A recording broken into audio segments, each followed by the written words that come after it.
going on. I asked Clyde Maskell, because he said in Parliament, man, go and investigate the ABC highway. Hard one is chicken feed. The thief more at the highway. Imagine it. And they are trying to tell us that we have not proved that he has done something criminal. Well, nobody ever said he did anything criminal. He's not a criminal. But he has exceeded his responsibilities. And the question I have to ask tonight is, where was the substantive minister, Owen Arthur? He is the person who should have been overseeing what Maskell was doing. And he is the person that is ultimately responsible.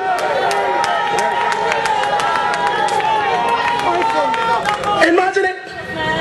He said he was taking 18 months off government. And the 18 months turned into 5 years. Gems, UDC, ABC Highway, World Cup, Dodds, Greenland, and the Prime Minister is still on leave. But I tell you tonight that the people of Barbados need to give him a permanent leave and extricate him from the halls of government of Barbados.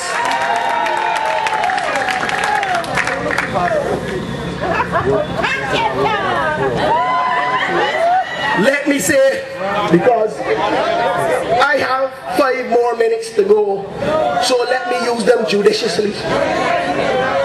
Judiciously. As I told you, I have the honor of heading up an NGO. And one of the things that we are very mindful of and are reminded about every day is our responsibility to treat people's money with the highest care, transparency and accountability. Because when you take people's money to do one thing, you have to ensure you do it efficiently, and more importantly, report on it.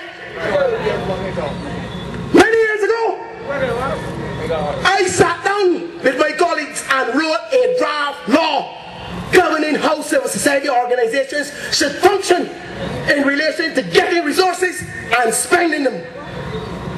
We took that law straight across the Caribbean. St. Lucia adopted it, Belize adopted it, Jamaica adopted it, Trinidad is now in the process of bringing it to Parliament. We gave the government of Barbados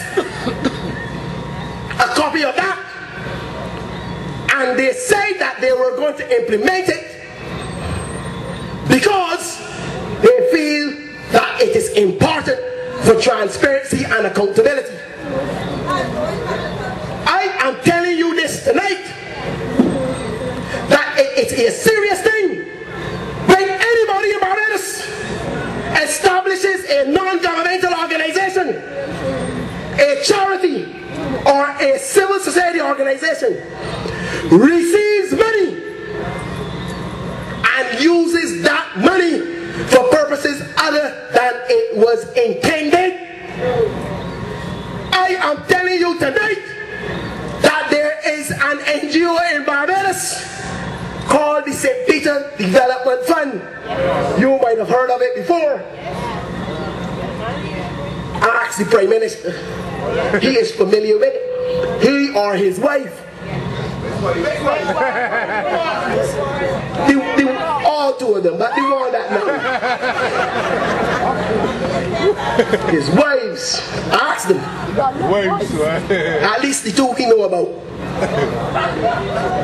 And I am saying to you tonight that whoever is responsible for the St. Peter Development Fund has to explain to Barbados how a check valued at more than $7,000 was paid out of that fund to another principal, the courts of Barbados, the Magistrates Court. You're right, David. The Magistrates Court of Barbados to stave off the possible conviction of a family member of one of the principals of that St. Peter Development Fund. His name is Calvin Price, the brother-in-law of the Prime Minister of Barbados. How it is? Look at here, man. To stop him from going to prison. He talk about accountability. Let him come and explain to the public of Barbados how that money got paid out. Money that was taken up to do development work in St. Peter is being used to pay for criminal charges against principals connected to him. Let him deal with that. I go on. Good night. God bless you.